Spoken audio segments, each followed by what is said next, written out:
I became a fan of John P. Key when I was a teenager. I was following him in every time he came to the city, and man, my dad would take me to the concerts, and no lie, man, this is a testament to the power of your words. Wait a minute, wait, you minister now? I forgot some of that. We talked. I got to tell you, because I got to say this. Mm-hmm.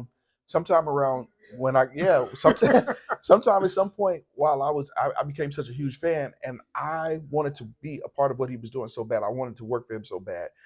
I started telling my parents, I said, the moment I graduate school, when I turn 18, I'm leaving Chicago and moving to Charlotte, North Carolina. I start saying it. I start speaking out of my mouth that I was going to work with Pastor John P. Key. Mm-hmm. And so,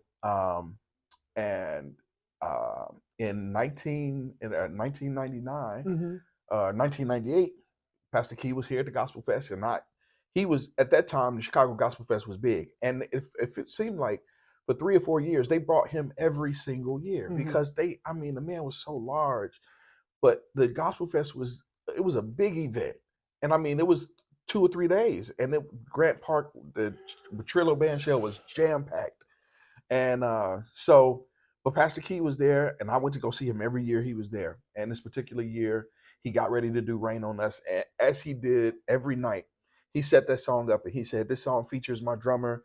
And the guy at the time was Liddell Abrams, who was his drummer at the time. He said, this song features my drummer.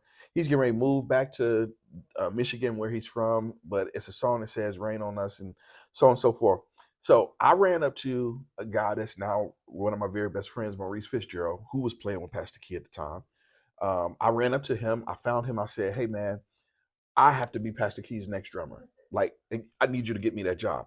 Now, at the time, Pastor John B. Key was the largest artist in the world. Yes. There was a line of musicians that could stretch around this building 2 or 3 times that was waiting in line to work with him.